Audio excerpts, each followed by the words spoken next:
ഞാൻ Joyce Australian registered migration ഏജന്റാണ്. Open New Zealand licensed immigration അഡ്വൈസറായിട്ട് 2011 മുതൽ പ്രാക്ടീസ് ചെയ്യുന്നു.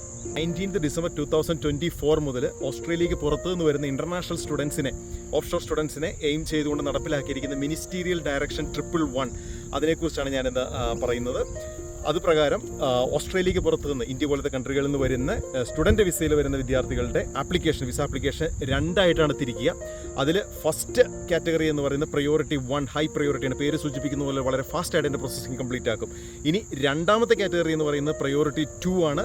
അത് നോർമൽ അല്ലെങ്കിൽ സ്റ്റാൻഡേർഡ് പ്രോസസ്സിങ്ങിലാണ് പോവുക.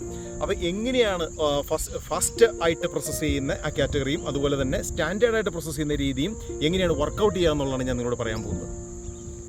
ഓസ്ട്രേലിയയിലെ ഹയർ വൊക്കേഷണൽ ട്രെയിനിങ് സെക്ടറിലുള്ള എഡ്യൂക്കേഷണൽ ഇൻസ്റ്റിറ്റ്യൂഷൻസിനെ 2025 എൻറോൾ ചെയ്യിപ്പിക്കാവുന്ന ഇൻ്റർനാഷണൽ സ്റ്റുഡൻസിൻ്റെ ഒരു ഇൻഡിക്കേറ്റീവ് അലോക്കേഷൻ ഉണ്ട്. ആ നമ്പർ എത്രയാണോ, അത് ഓരോ ഇൻസ്റ്റിറ്റ്യൂഷനും അത് വേരി ചെയ്യും. ആ നമ്പറിൻ്റെ 80% വരെ പ്രയോറിറ്റി 1 കാറ്റഗറിയിൽ, അതായത് ഹൈ പ്രയോറിറ്റിയിലാണ് അത് പോവുക. അതിനുശേഷമുള്ള 20% സ്റ്റാൻഡേർഡ് പ്രോസസ്സിങ്ങിലേക്ക് മൂവ് ചെയ്യും. അപ്പോൾ ഇനി വരുന്ന വർഷം 2025 സ്റ്റുഡൻറ്റ് വിസയ്ക്ക് ഓസ്ട്രേലിയയിലേക്ക് ഫയൽ ചെയ്യുന്ന ആളുകൾ ചെയ്യേണ്ട മെയിൻ 2 കാര്യങ്ങൾ ഏതാണെന്ന് വെച്ചാൽ ഹോം അഫയേഴ്സ് ഡിപ്പാർട്ട്മെൻറ്റ് സജസ്റ്റ് ചെയ്യുന്ന 2 കാര്യങ്ങൾ. ഒന്ന്, എത്രയും പെട്ടെന്ന് തന്നെ നിങ്ങളുടെ വിസയ്ക്ക് നിങ്ങൾ സബ്മിറ്റ് ചെയ്യുക എന്നുള്ളതാണ്. കാരണം ആദ്യം സബ്മിറ്റ് ചെയ്യുന്ന 80% ക്രൈറ്റീരിയക്കുള്ളിൽ വരുന്ന, അല്ലെങ്കിൽ ആ ത്രഷോൾഡിനുള്ളിൽ വരുന്നതാണ് കാറ്റഗറി പ്രയോറിറ്റി 1 ആയിട്ട് കൺസിഡർ ചെയ്യുക, അത് ഹൈ പ്രയോറിറ്റിയിൽ വരിക. അതിനുശേഷമുള്ളത് ഒരു സ്ലോ പ്രോസസ്സിങ്ങിലേക്ക് അത് മൂവ് ചെയ്യും. സോ അതാണ് ഏറ്റവും അധികം നമ്മൾ ശ്രദ്ധിക്കേണ്ട ഒരു കാര്യം.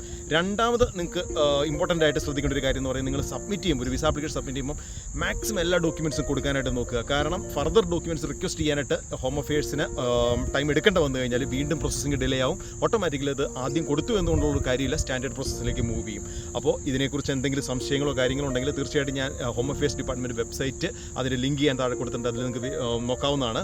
ഒപ്പം നിങ്ങൾക്ക് മറ്റ് സംശയങ്ങളുണ്ടെന്നുണ്ടെങ്കിൽ തീർച്ചയായിട്ടും എന്നെ കോൺടാക്ട് ചെയ്യുക. അതുപോലെ തന്നെ ഈ വർഷം 2025 സ്റ്റുഡൻറ്റ് വിസയ്ക്ക് സബ്മിറ്റ് ചെയ്യാൻ ആഗ്രഹിക്കുന്ന ഒരു വിദ്യാർത്ഥിയാണ് നിങ്ങളെന്നുണ്ടെങ്കിൽ എത്രയും പെട്ടെന്ന് തന്നെ എന്നെ കോൺടാക്ട് ചെയ്യാനായിട്ട് നോക്കുക. തീർച്ചയായിട്ടും നമുക്ക് ഡിസ്കസ് ചെയ്യാവുന്നതാണ്. Thank you.